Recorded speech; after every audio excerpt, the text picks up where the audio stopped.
غازی آباد سے دلی کے لیے جو روڈ گیا ہے، بائی روڈ جو سڑک گئی ہے، بیچ میں ایک علاقہ پڑتا ہے جس کا نام ہے لونی.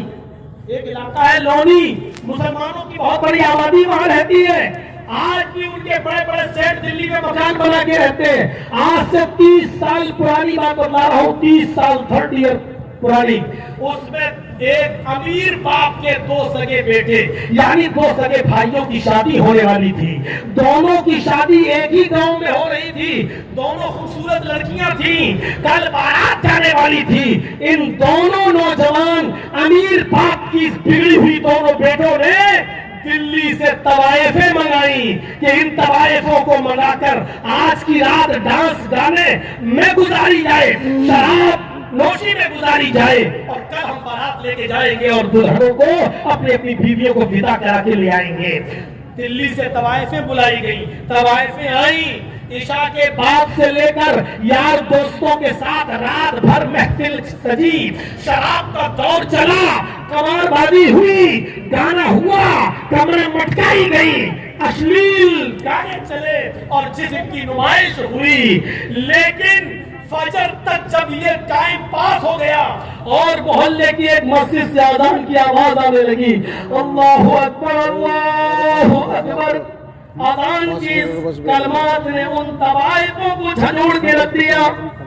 ان طوائفوں نے اللہ اکبر کا لفظ سنا تو تھوڑی دیر کے لیے ان کے پائلوں کی گھنگروؤں کی آواز رک جاتی ہے، ان کے پیر تھرکنے سے رک جاتے ہیں. انہوں نے ناچنا بند کر دیا. ان دونوں نوجوان لڑکوں نے کہا، تم نے ناچنا کیوں بند کر دیا ہے؟ کیا بات ہے؟ ان طوائفوں نے کہا، آئے نوجوانوں، ساتھیوں، اذان ہو رہی ہے. اذان کے وقت ہم اپنے طوائف ضرور ہیں، ہم اپنے چکلوں میں بھی کوئی غلط کام نہیں کرتے، ہم ڈھول نہیں بجاتے، ہم گانا نہیں گاتے. اذان کے احترام میں ہم سب اپنے سروں پر دوپٹہ رکھ لیتے ہیں. ہمیں اتنی مہلت دے دو کہ اذان ہو جانے دو، اس کے بعد ہم ناچنا گانا شروع کر دیں گے. ان دونوں نوجوانوں نے کہا، اذان تو دن بھر میں 5 مرتبہ ہوتی ہے، تم روز روز تو آتی نہیں ہو، اور ہم نے پیسہ صبح 7 بجے تک ناچ گانے کا طے کیا ہے، چلو ناچنا شروع کرو ورنہ تمہیں 1 روپیہ نہیں ملے گا. ان لوگوں نے سوچا کہ پوری رات کی محنت ہماری بیکار چلی جائے گی، 1 روپیہ بھی نہیں ملے گا. ان دونوں نوجوانوں کے کہنے پر ان طوائفوں نے پھر ناچنا شروع کر دیا. انہوں نے پھر ڈھول پائلوں کی چھنکاریں بجنے لگی، گھنگروؤں کی آوازیں آنے لگی، اشلیل ڈانس ہونے لگے. صبح 7 بج گئے. 4 بجے شام کو بارات جانی تھی. 4 بجے شام کو بارات جانی تھی. ان طوائفوں نے کہا، لے کر آئے ہو تو چھوڑ دے بھی واپس چلو.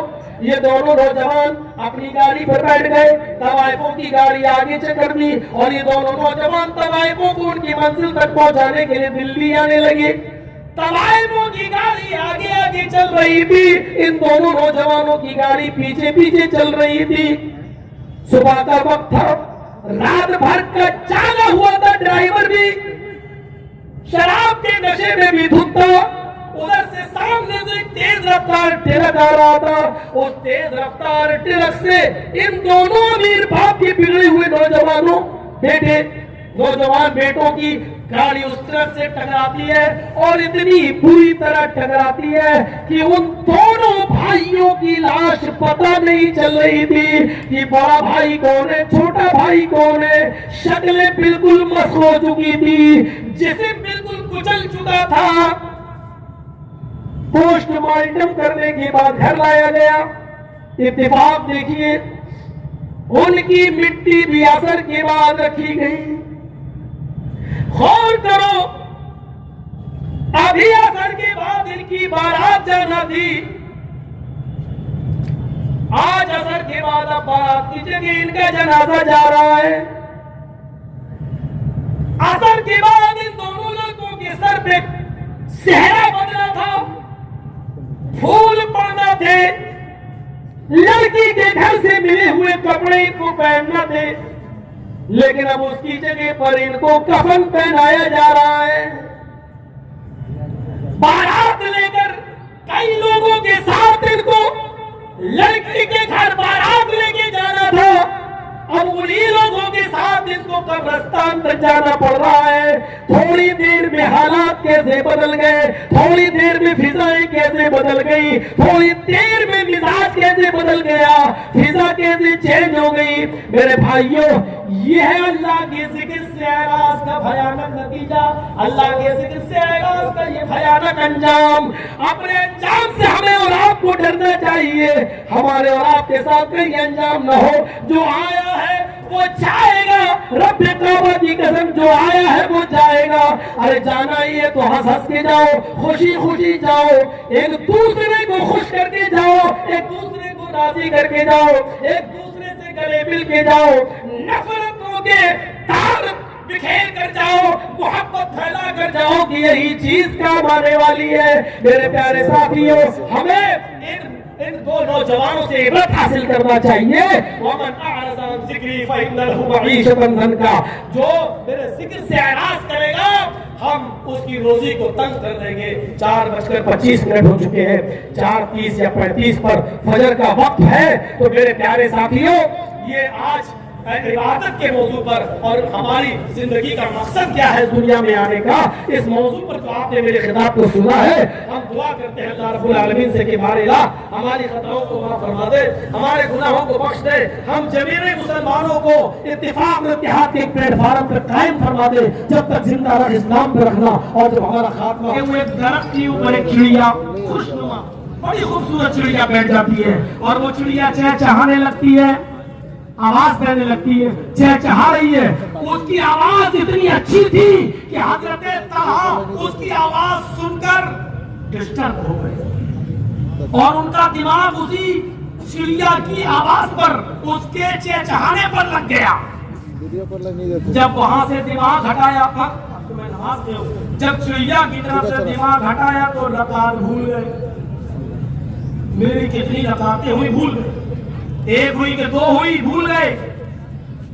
नमाज पढ़ी, सजदे सहू किया, सीधे अल्लाह के नबी के पास आए और कहा, आए अल्लाह के रसूल, आज बड़ा अजीब मामला मेरे सामने आया।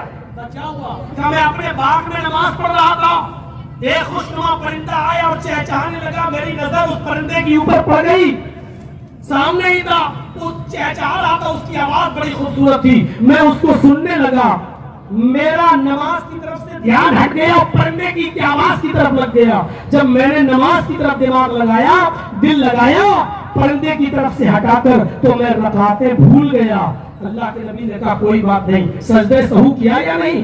कहा वो तो कर लिया, लेकिन इस परिंदे की वजह से इस बाग के अंदर मैं रकातें भूल गया। उसकी आवाज सुनकर आज मैं एक फैसला करके आया हूं। फरमाया क्या? कि जिस बाग में मैंने नमाज पढ़ी है और जिस परिंदे की वजह से मेरी नमाज में डिस्टर्ब हो गया और रकातें भूल गया, मैं ये पूरा का पूरा बाग फी सबीलिल्लाह सदका कर रहा हूं। अल्लाह की रास्ते में मैं सदका खैरात कर रहा हूं। आज के बाद ये बाग मेरा नहीं है। सोचो, जिस बाग की वजह से उनकी नमाज में डिस्टर्ब हो गया और जिस परिंदे की वजह से बाग में पढ़ी जाने वाली नमाज में डिस्टर्ब हो गया, पूरा का पूरा बाग उन्होंने राह खुदा में फी सबीलिल्लाह मेरे भाइयों सदका कर दिया हो। हम अपने ईमान का और अपनी नमाजों का जरा जायजा लें, हमारी नमाजें कैसी हैं। हम तो नमाज पढ़ने के बाद भी सदका खैरात करने के उगर नहीं है। चमड़ी चली जाए लेकिन दमड़ी न जाए। हम उस नौइयत के इंसान हैं, और देंगे भी 1000 भीख मांगने के बाद 10 रुपए, 20 रुपए, 50 रुपए, 100 रुपए, 500 रुपए, बहुत बड़ी हमने कुर्बानी दे दी, बहुत बड़ी। नमाजों से मुश्किलें हल होती हैं, मुश्किलें। अल्लाह ने फरमाया, या अय्युहल्लज़ीना आमनू इस्तईनू बिस्सब्रि वस्सलाह, ईमान वालों सब्र और नमाज के जरिए अल्लाह से मदद मांगो। सब्र और नमाज के जरिए अल्लाह से मदद मांगो। वो ग़ज़वा खंदक जिसमें सिर्फ 300 सहाबा थे, खंदक खोद रहे थे और काफिरों ने चारों तरफ से जब घेर लिया, अल्लाह के रसूल ने छुपकर जब ऊपर की तरफ नजर उठाई तो